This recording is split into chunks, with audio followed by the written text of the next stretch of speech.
Awesome. Well, thanks so much for joining us, and welcome back after lunch. Tuesday it is now. It has been so great to be back at NAB. I know, much anticipated to see everybody face to face. So thanks for joining. I think the session today, we're going to go into many different elements around discovery, user engagement, and what that really means for video streaming platforms today. And I really want to keep the consumer at the heart of everything what we talk about. So wanted to start out with anybody who is using a streaming platform today, I think shares the same sentiment that they are overwhelmed with the amount of content that is available. Nielsen recently released a report that over half the people who do have streaming platforms, in a study of about 1,400 people in the US who use streaming platforms, simply feel overwhelmed and don't know where to find the content that they want to use. So today's panel, we have a great group of people on stage to talk about how we solve that problem together as an industry, and not only make content, but make that content discoverable, make it engaging for those consumers so that they continue coming back and use our service again and again. So I'll briefly introduce myself. I'm Alessandra Madrowitz. I'm with Oracle Cloud. My focus is on bringing an ecosystem of Tier 1 streaming providers and technologies onto OCI. And I am joined by an incredible group of gentlemen who have expertise across data, design, aggregation, and analytics. So we'll just kind of start with you, Cameron, if you can introduce yourself, and we'll go down the panel. Sure. Cameron Lotfi. I lead a number of teams over at Greystone, including our Advanced Discovery Suite. We believe one of the big things is focus on metadata. Improving the metadata will improve the discovery experience. So that's where our team's been focused on. Thanks.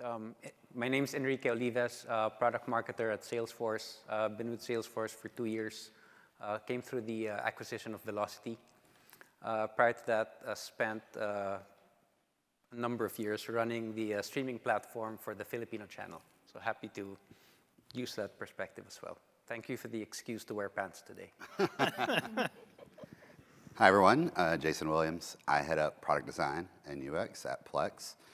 For those that don't know, Plex is a streaming platform, but it kind of aggregates a lot of different types of streaming, so live TV and on-demand AVOD content, as well as personal media, bringing your own personal media. So our mission really for us, for the user, is to bring all of your content in one place and let you discover that. Everybody knows Plex. Todd Oberstein, Verizon. I lead our content strategy and product business, and a new startup within the company, Plus Play, which is an extension of our distribution of streaming services. So we identified that that was something that we were able to do successfully, both for customers and for streaming service partners. And so we thought we would lean in even further. And so we'll spend some time talking about that today. Awesome. Thanks. Happy to have you guys here. I think, well, to start us off, I wanted to share what Netflix has as their brand's data philosophy. And it encompasses 3 tenets. One is data should be accessible, easy to discover, and easy to process for everyone. 2, whether your data set is large or small, being able to visualize it makes it easier to explain. And 3, the longer you take to find the data, the less valuable it becomes. And I wanted to talk about this and specifically focus on that last point. The longer you take to find the data, the less value it becomes.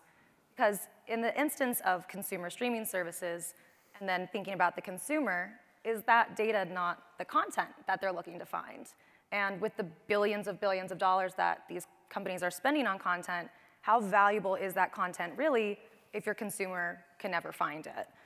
So I think that leads us to a bit of discovery and how we can talk about that. And Jason, I wanted to get your opinion because Plex has evolved so much since it started in 2017. So I would love for you to kind of walk us, dance us through, what Plex's approach is for empowering consumer discovery. Right, so we've been around through it all when people had DVDs and brought them, and aggregated them on servers and streamed them to their own devices, all the way to bring out AVOD. And now what we've kind of looked at is how do we evolve as a company, and what are the challenges that the users are facing? Are we just going to be an AVOD platform? Should we look at SVOD? But we really wanted to get back to the roots of being a software company and solving, real problems for people.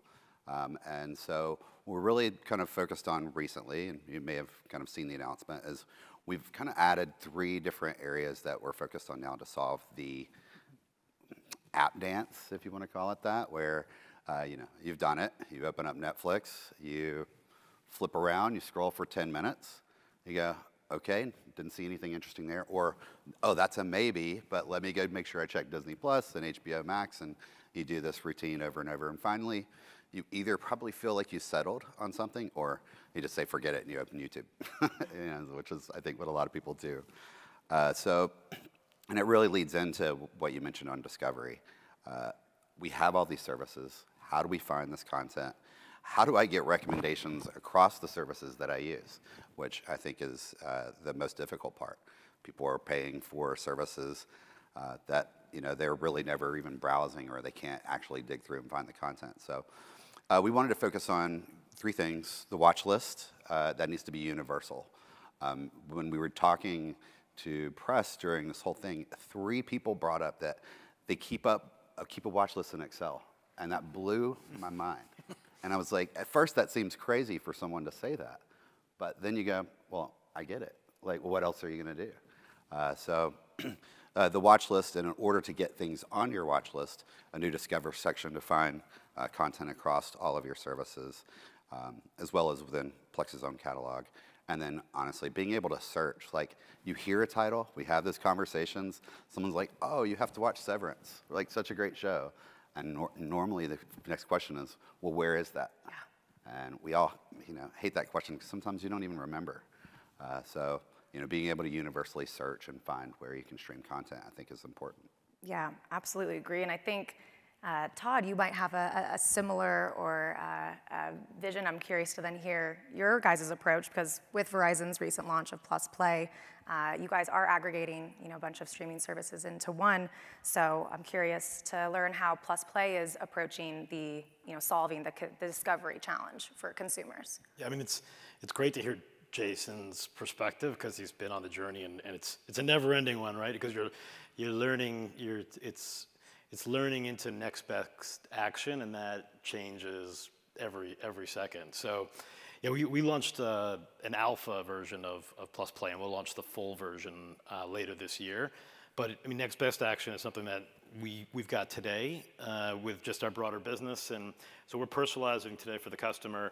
We'll add streaming services to that broader list of products and services that we're offering to customers that they expect from us. They come to the My Verizon app to check their bill, to check are they eligible for an upgrade, what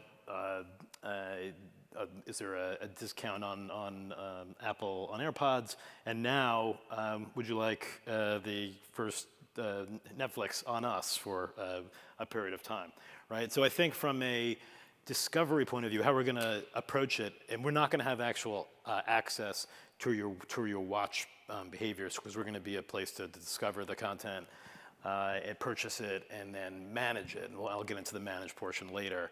But from a discovery point of view, we'll see when you come to our application, what brought you there, right? When you came there, what did you interact with? Was there a specific category that you were most interested in? That, in combination with data that we'll get from the programmers as well, we'll combine those things, as well as data that we have because you're already a subscriber of Verizon. So we'll append those 3 categories of data: what brought you to our site, what the programmers provide to us, and what we already know about you because you're a Verizon subscriber, to combine those things to develop a next best action. But I think, just like Jason said, it'll be an ongoing learning journey to optimize. Yeah, agreed. And know that you guys recently added HBO Max as your guys' latest partner to join, so congrats on that. Thank you. And I think it also then relates to, Jason, what you just mentioned, where, do all consumers know where their favorite, or maybe their favorites they might know, but where these new shows are coming out, and what's the difference? I personally still don't understand the difference between an HBO show and an HBO Max show. I'm, I think, more advanced than the general consumer using streaming media. So I think the inherent value of having them all in one place is known and is easy to see. So I think with that in mind, though, I would like to discuss the MLB for a minute. Because right now what the MLB is doing, I think I have it written down here to make sure I have this right, because that's how confusing it is. On Apple TV, they have exclusive Friday night baseball games. Peacock has exclusive Sunday games. Amazon Prime has the exclusive rights to 21 Yankees games. But then I'll also need cable TV if I want to get all the games without blackout. So if I'm an MLB fan, I need at least 4 services to watch my games. And that, to me, doesn't seem customer-centric. It is entirely confusing. So I would like to then open it up to everyone on the panel of what are your thoughts on this? How do these exclusive broadcast rights deals help or hurt discovery when it comes to consumer adoption of these streaming services?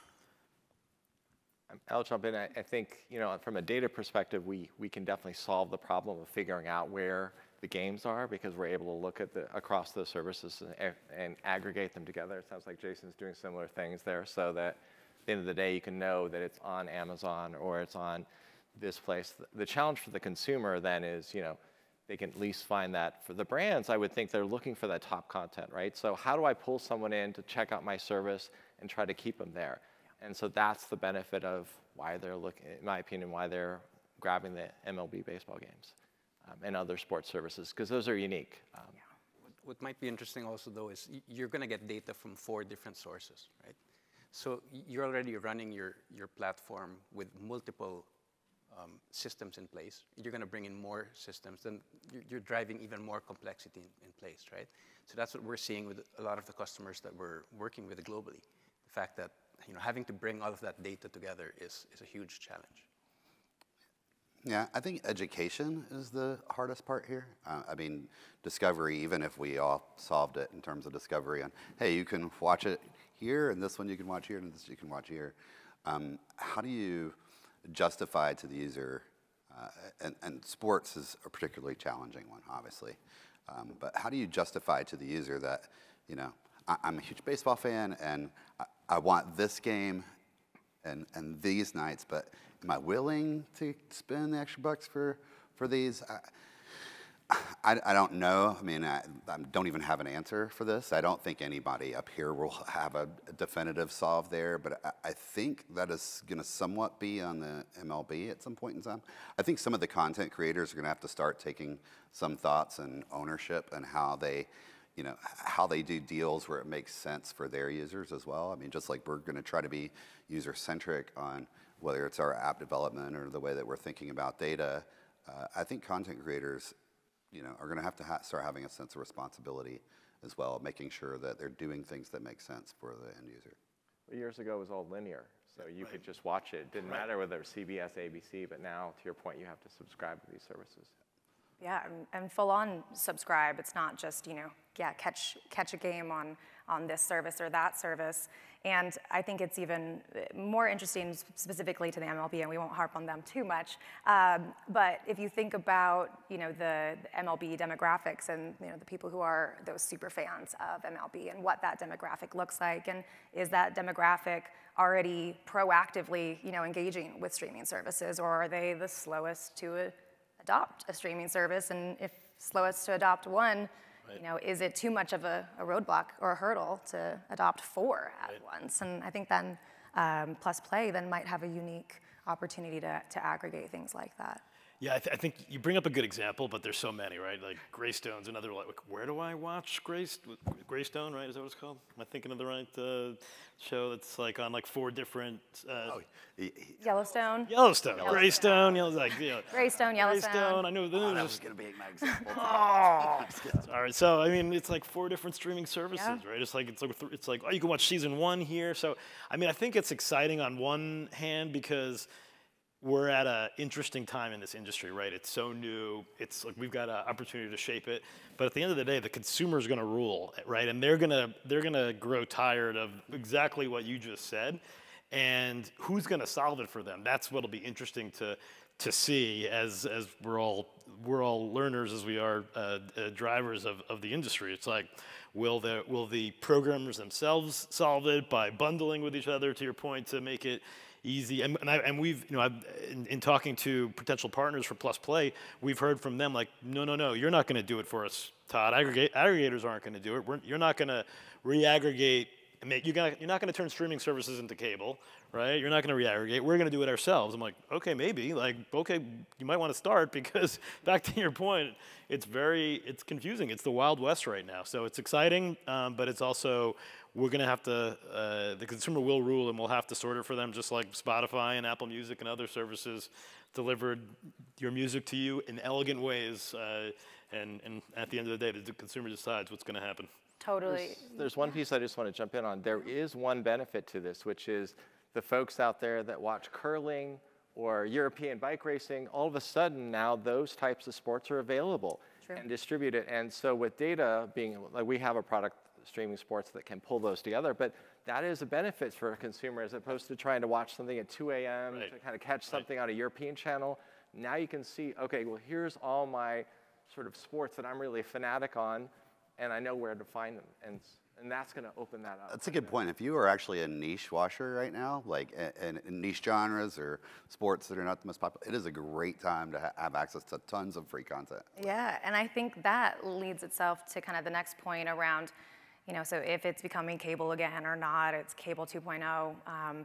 But what we do have, when I say we, streaming media and streaming services, I think have at our advantage is the ability to personalize. And so, that niche consumer of curling and creating a personalized experience around what their interests are is what we're able to differentiate to than just a standard linear cable experience. So I want us to dive into a little bit into personalization, because actually the GM at Salesforce Digital released a stat, and it's 76% of customers expect companies to understand their unique needs, but only 30% of individuals feel like the companies actually treat them as individuals. So there's obviously a large gap in what customers expect to feel seen by a company and how they actually feel. So I wanted to actually turn it to the audience with like a quick show of hands. It's not too involved.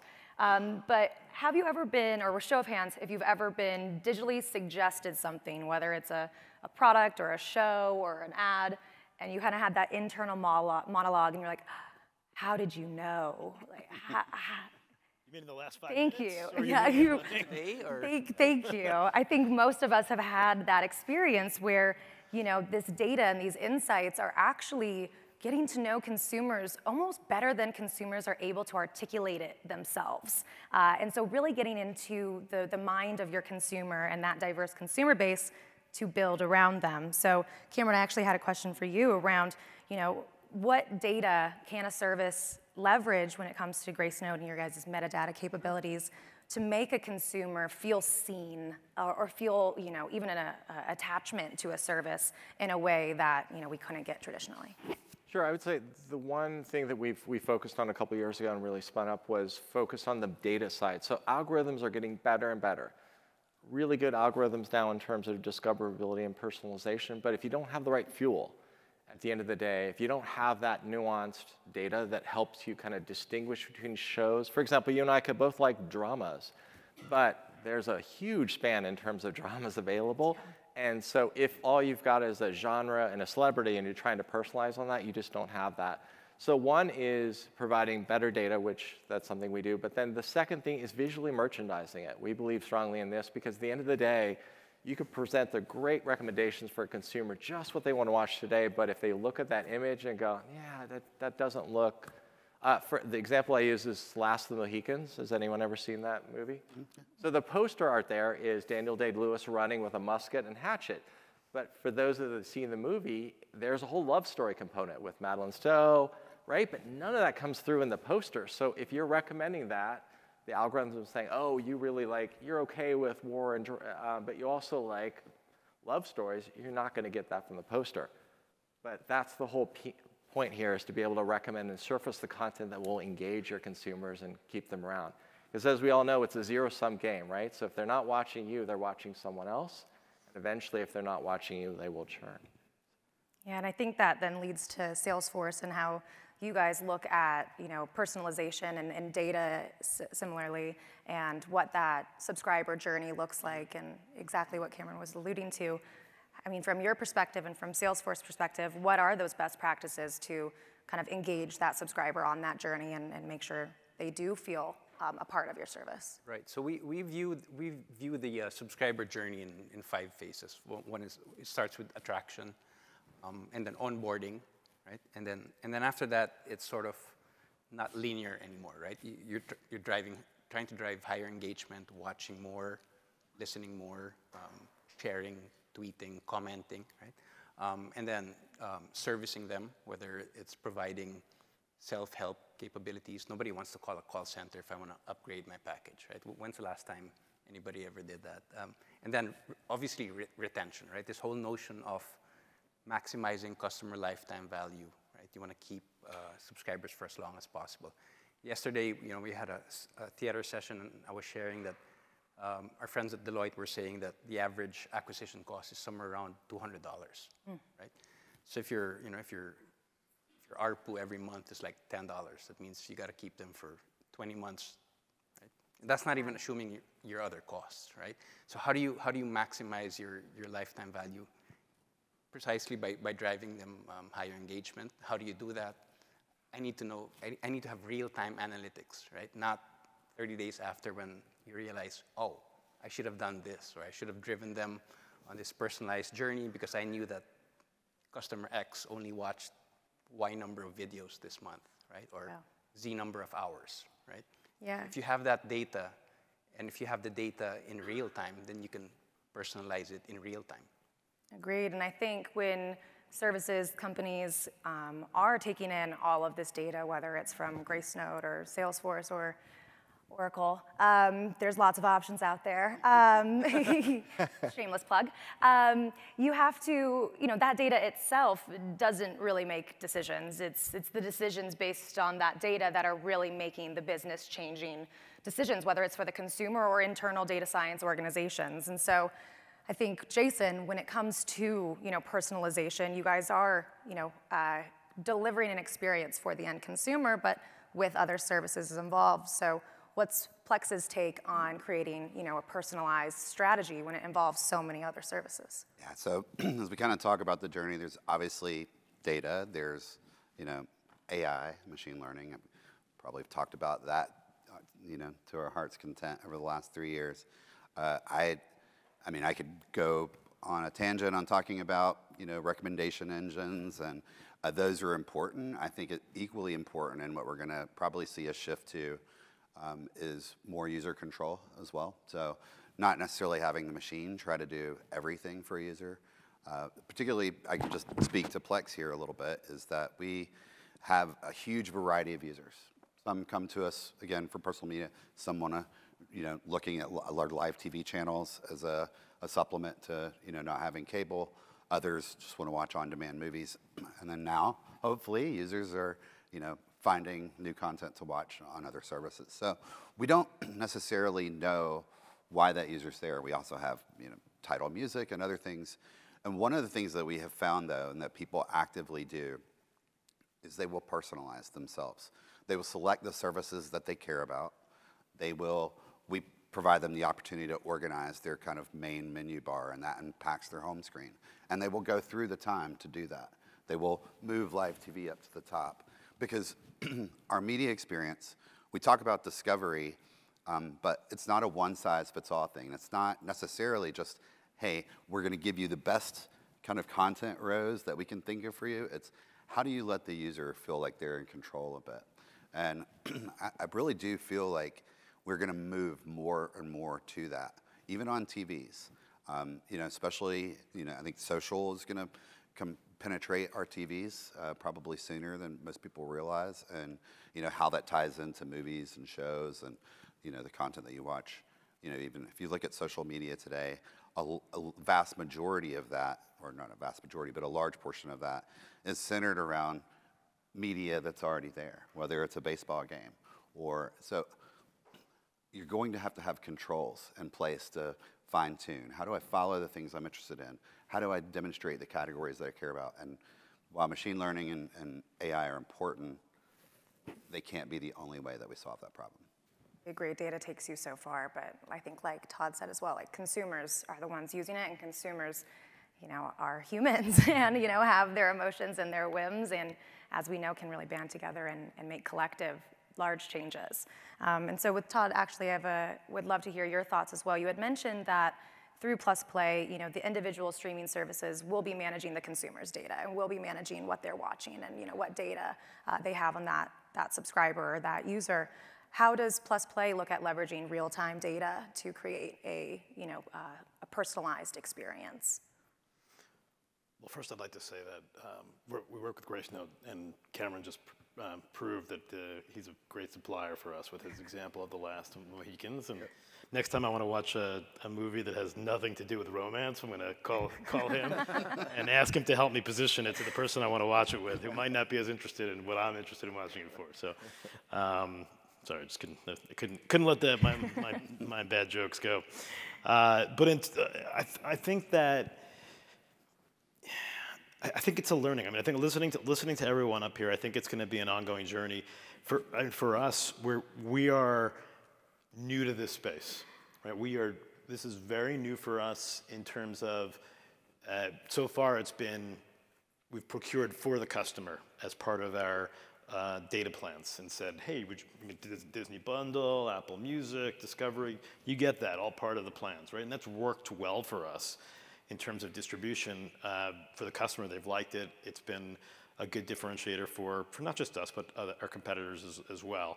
And it's really what's led us to think about, let's lean in here a little bit further, and we're going to start to personalize. So you do expect personalization from Verizon in a lot of different components. Now you can expect it in this streaming service space too, and we're going to, as a trusted provider of services for you, you can expect us to deliver personalized content for you that makes sense, and we'll work. Gracenote's a provider for us for that content. So that combination of how you interact when you come to us, what the programmers give us in terms of content, how you interact with us, and what we know about you will all get pulled together to identify what that next best action will be, and that'll pair with.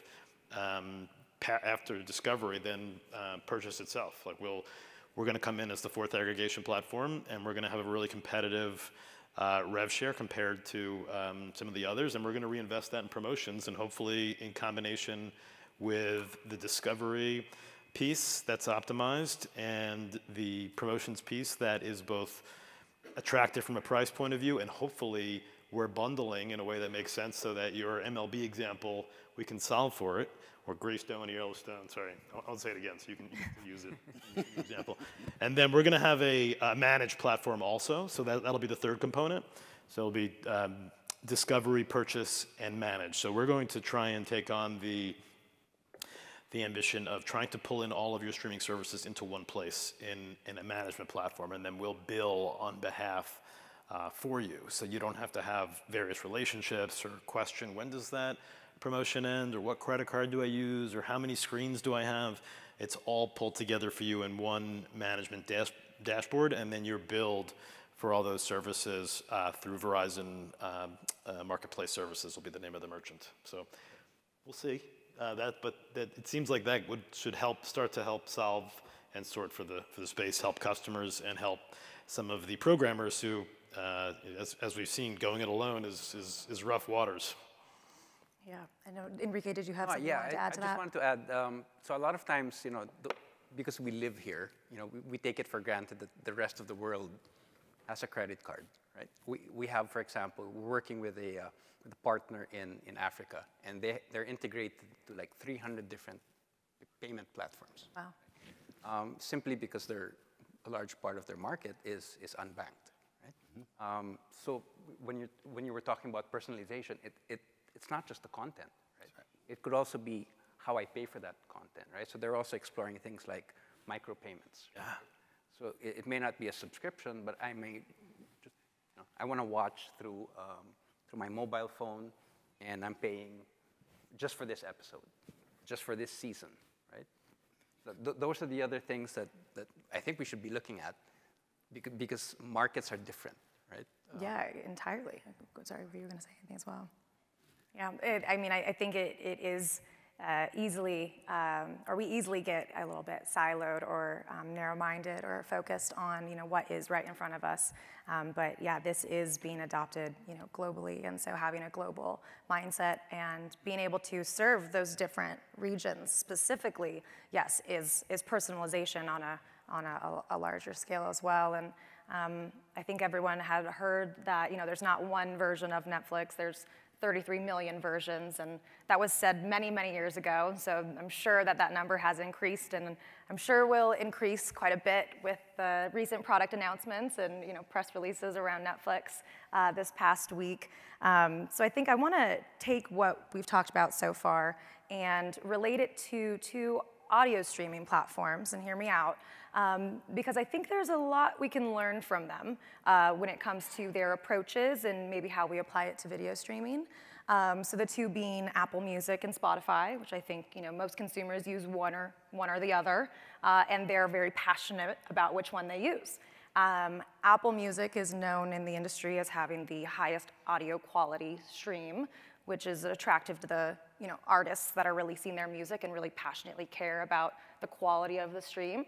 And on the other hand, you have Spotify, who is really known for their unique personalization efforts and recommendations. Discover Weekly, Release Radar. These are highly anticipated days for Spotify users. Every Monday, every Friday, their engagement numbers just skyrocket, and users love that experience.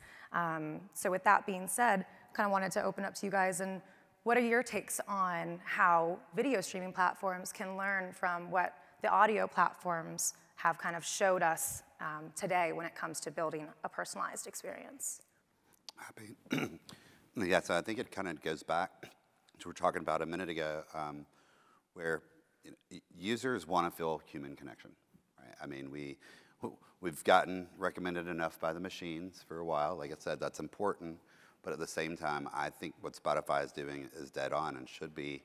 I mean, if you look at even companies like Letterboxd, who have really, grab and hold and, developing a community, like, true movie and show fans are looking for places to get these recommendations from a human, and we do it naturally ourselves. I mean, I can't tell you how many times we get together, it's cocktail hour, and it's like, hey, what are you watching? What are you watching? And that's part of the discussion now, right? It's part of our social engagement. So I think it's important. We are definitely doing some things in Plex today. We have Plex Picks, which is human curated. A lot of our kind of discovery rows are human curated, but it's an area we know we want to invest more in, and I suspect that others will too, because I think we're going to have a renaissance of, kind of that human connection coming back again. So I'll just add, I think I was in the e-com industry before this, and there's some good analogies with e-commerce in that video, when you're going to watch something, it's actually a considered purchase,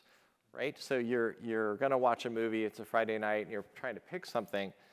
Well, that's a 2-hour block of time. So if you grab something and start watching 15 minutes in and you decide that's really the wrong movie, your night's kind of blown. Now I don't have enough time, and with everyone being time crunched. So that consideration and thinking about it is why we ask for recommendations. We don't want to make a mistake.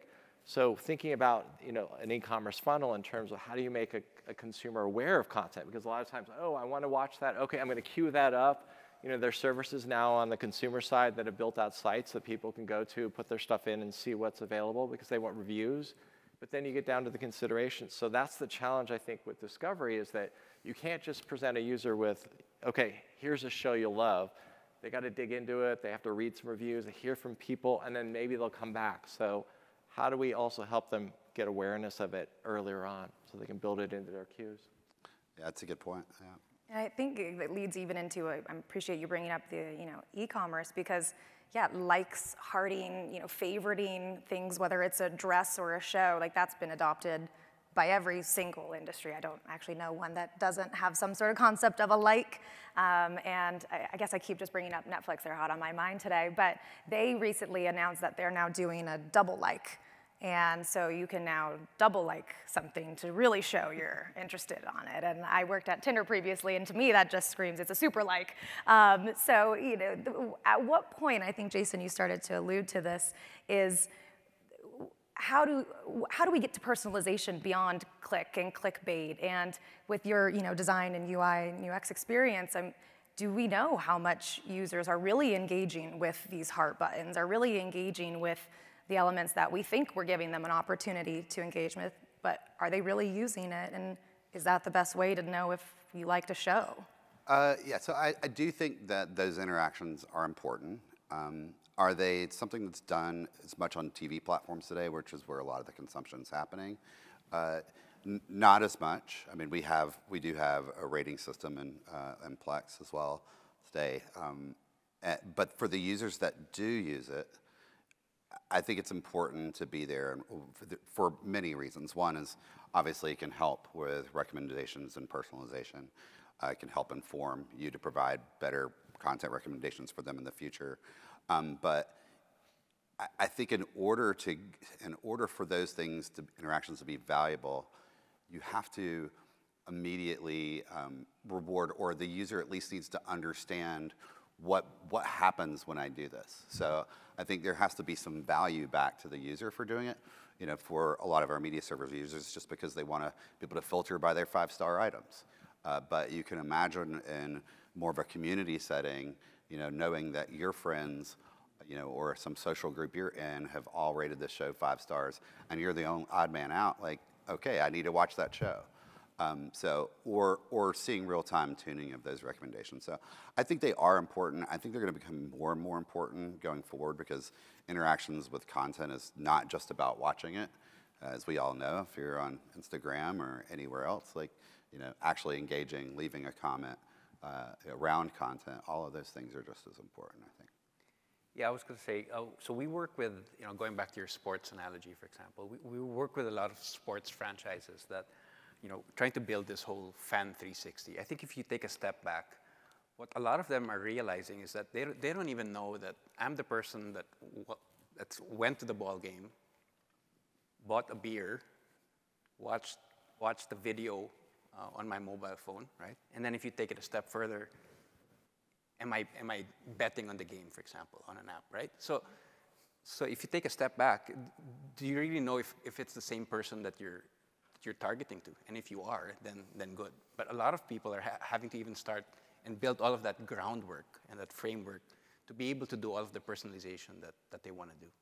Yeah, I think as well that leads from the sports fan, of course, is a whole topic of building around that fan and that entire fan experience. And I think, Jason, even what you just said, there was a tidbit in there around, if all of my friends loved Yellowstone and I'm the only one who didn't get it, that has the opportunity then to, create these communities and build a community more so than just, the trending kind of bar of content. And what do communities look like for streaming, and do communities then kind of go off screen and create a more 360 experience for maybe a show, or I guess Netflix again, here I go, but them announcing the kind of IP around their new gaming experience. And I think it's not Exploding Kittens, but they have some sort of IP that they want to introduce, like card games too. So building, designing really. Yeah, absolutely. I mean, I think that is probably the next phase, like those social elements coming in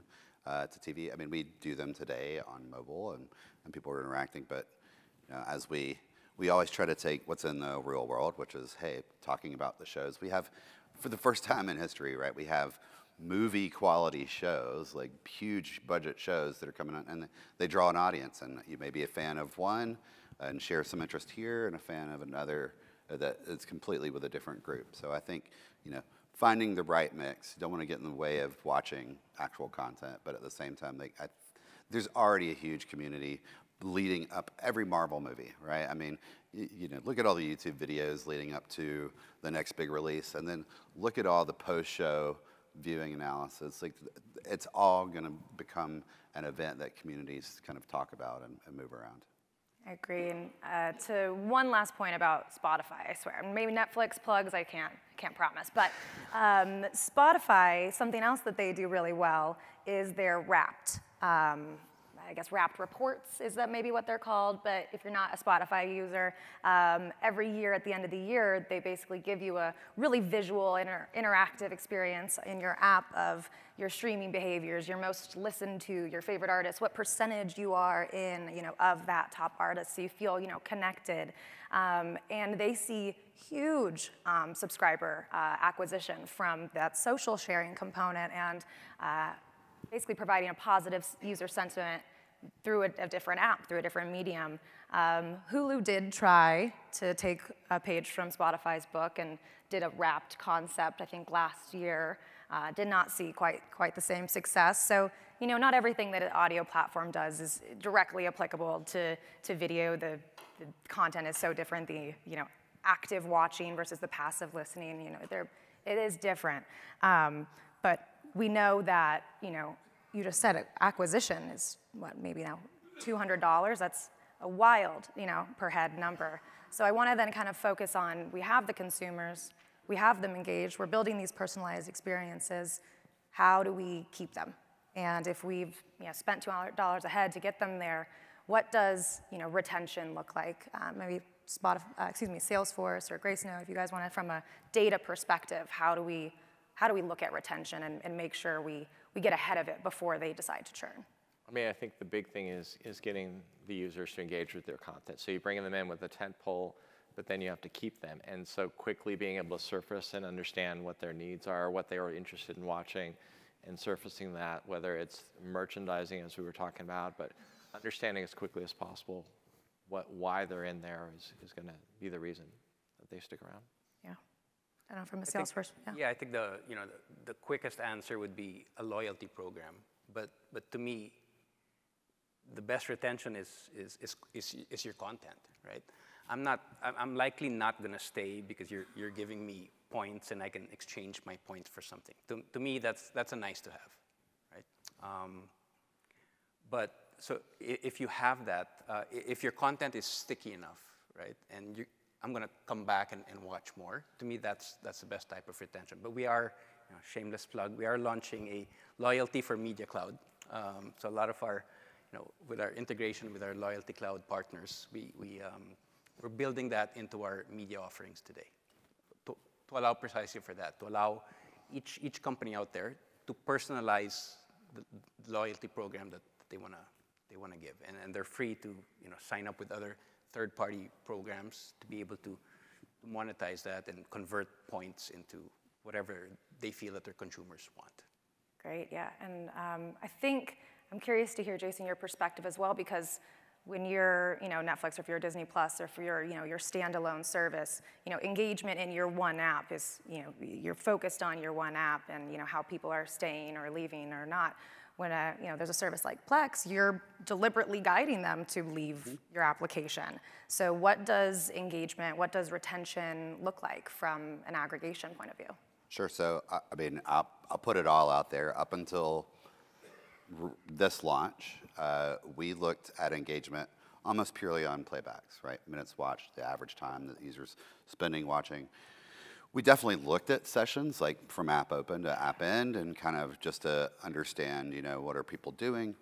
But for us, it really didn't matter other than playbacks. One of the things that changes with some of the work we've done recently, and even some things that are coming here in the near future, is that it is not just about playbacks to us. And it's also not necessarily just time in the app. Like, I'm hoping that other, streaming services think about this the same way. But if you're opening the app and you spend 15 minutes in it every day, but you didn't actually find anything to watch and you're just closing it, then to me that's a failure. We failed. We've failed to give you some action to perform.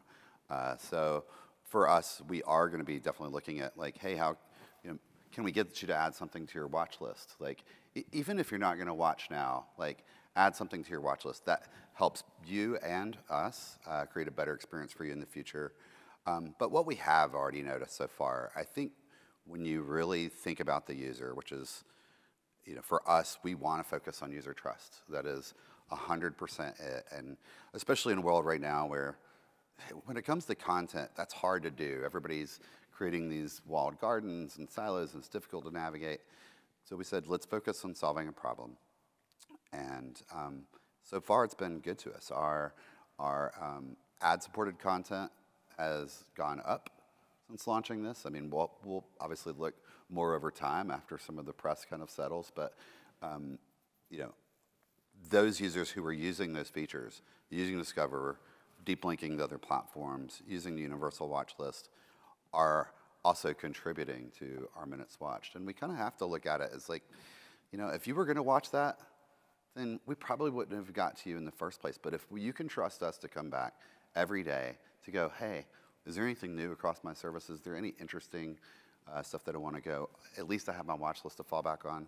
Those are the habits that we want to develop. And so, so far, it's been all net positive for us. Yeah, and I think you bring up, I mean, so many good points around trust and content and it all kind of being married into one. And then with Plus Play, the trust that then, you know, consumers have with Verizon, and, you know, they know they pay their bill, you know, to Verizon every month, and making it, you know, easier for then the customer to trust, you know, that they're not missing their payments. I think I read that overdraft fees are primarily driven now from reoccurring subscriptions. That's how most people are getting overdraft fees, which is just a huge consumer problem.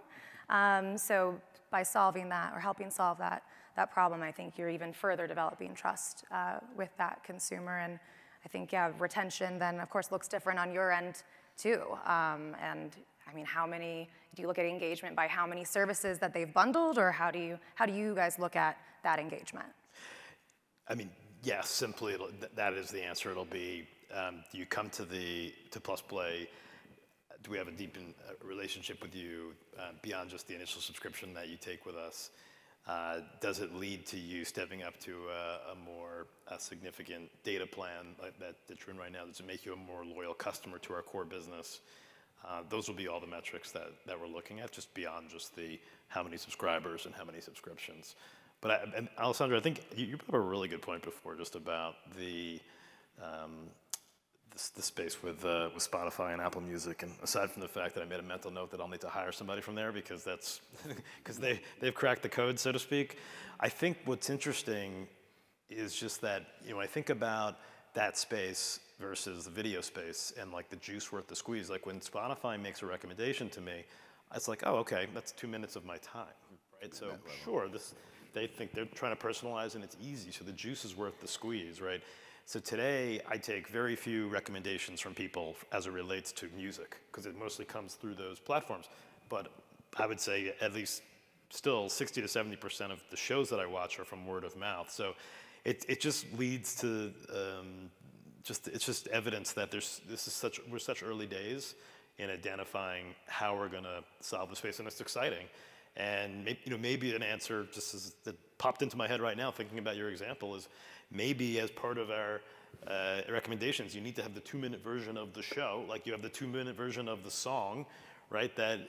And that way you get through it, and you're like, oh yeah, because it's such a commitment to watch a show, whereas with the song it's not. So maybe we'll take learnings from that space and apply them in the video space. But really, I raise the point because it's still such early days in this space, and those that figure it out will really create leverage.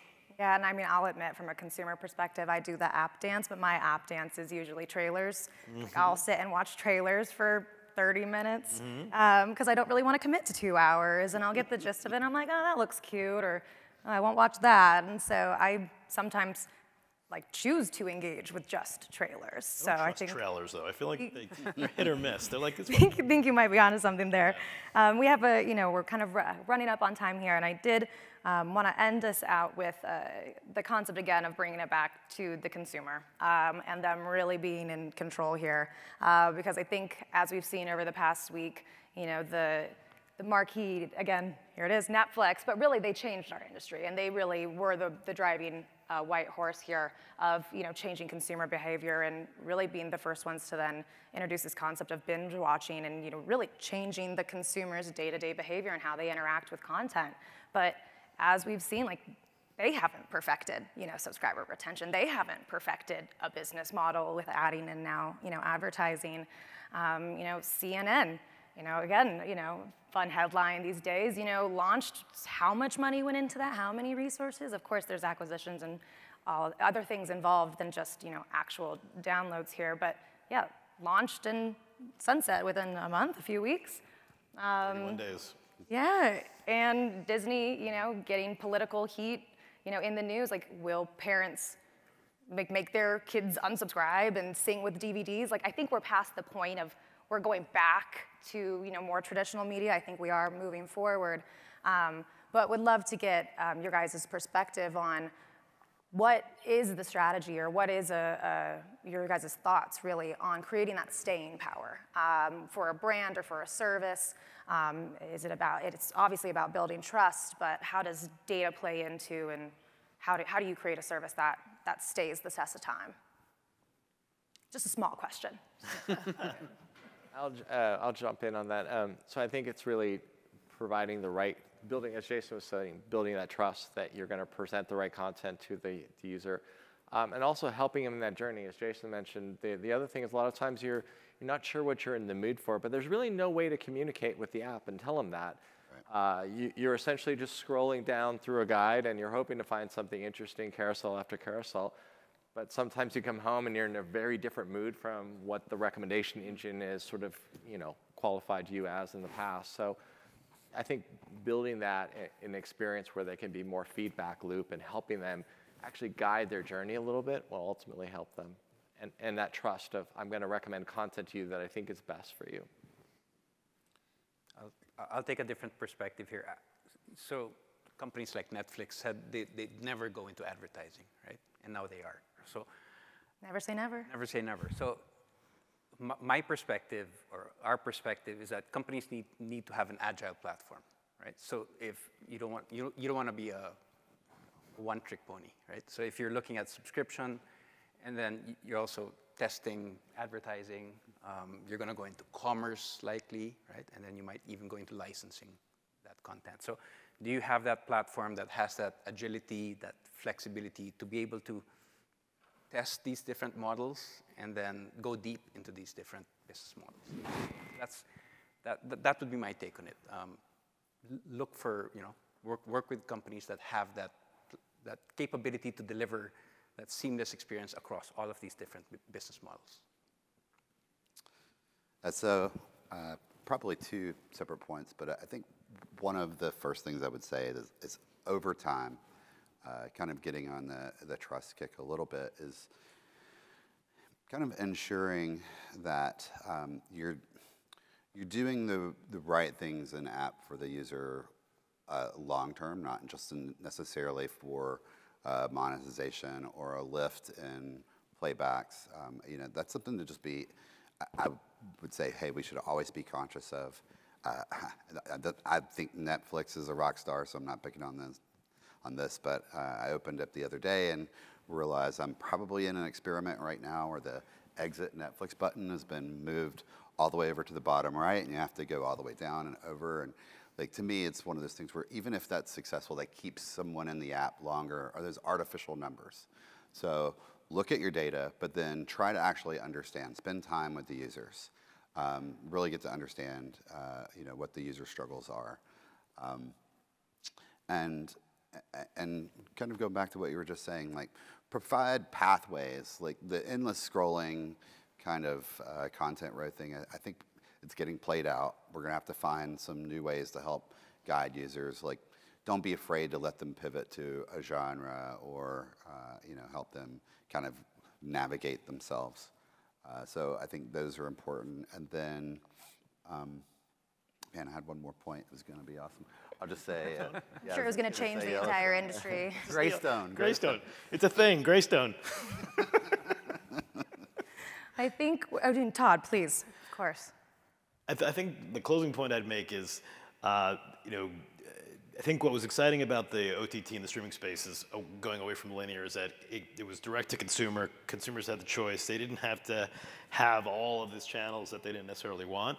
But you know, that all said, there's a lot to love about the linear space, and that the aggregation that it provides for you, the simplification, the recommendations, it's all there. But I think moving forward, and obviously this is the reason I took this job, is I think that we can turn the streaming, we can take what's best about linear and do it in the streaming space with aggregation, an aggregation platform. And I think it's customer focused, because the customer will choose what they want right? And then if it's all simplified for them in one space, I think, to me, back to your original question about, that's what I think will drive retention, is if you can solve the pain points for consumers around discovery, around purchase, and around management, but do it in a way that doesn't break the bank for them, and in a way that is customized to their specific needs, I think, whoever does that elegantly will win. And by the way, there's room for more than one player. So there's room for lots of players to do that elegantly. But I think the time is right for that to happen. As we've seen, going out on your own as a streaming service, as we've seen in the last week, it's not easy for the streaming service, and it's also not easy for the examples that we made here. It's not easy for the consumer either. If it opens up, I think that's the other thing that we've got to. I'm hoping that we're getting there, but the actual platforms, the hardware devices, whether it be Apple or Google or Amazon or Roku, they're going to have to be open and help support these companies, I think, that are coming to solve this problem. Totally agree. And then the other is, the actual content providers, the Hulus, the Netflixes, the Disneys. I think they're going to have to be open and try to allow people, because people are going to force this to happen. There's kind of no other way to fix this problem other than many people coming at it from many angles. And I think the fastest way to get there is opening up the platform, letting innovation kind of help solve some of You're these saying breaking down the walled garden. Yeah, breaking down the walled garden. So Kumbaya is scheduled at 5 p.m. in North Hall. I know, I'm a dreamer, but I mean, I think one of the challenges, there's that push-pull between, if I'm a streamer, I don't want to get disintermediated from my own consumers. And if I'm an aggregator, I want to build that consumer experience where I can just come there and so maybe it doesn't matter if it's HBO or Netflix or anything else, I can show you. But again, if I'm HBO or some other service, I want to own that consumer and give them the experience. So that's the push-pull we're seeing as well. yeah, so maybe it's all of us coming into a room together. But the streaming service, the got churn a in lot the to solve space here. is the churn is 30 to 40% a year. It's just people are just sampling like crazy. There's no loyalty. There's no loyalty. There's loyalty to the content, not the brands. Yeah. So then I guess, is content still king? Yes. Data queen. Content's still king, but discovery may be more important now than Yeah, you can't find it. What are you going to do? can't find it. You can produce the best show in the world, but if That's right. people can't find it, then it doesn't matter. I think we're at time here. I was hoping to kind of open it up if people had, burning questions, but I just want to say thank you so much to the panel for joining. Let's give them a round of applause. I think this was really, really insightful here, and I'm sure, again, we could talk for hours about these individual topics. So yeah, thanks for coming out. If you have any questions, you know how to reach us. Thank you. Thank you. Thank you.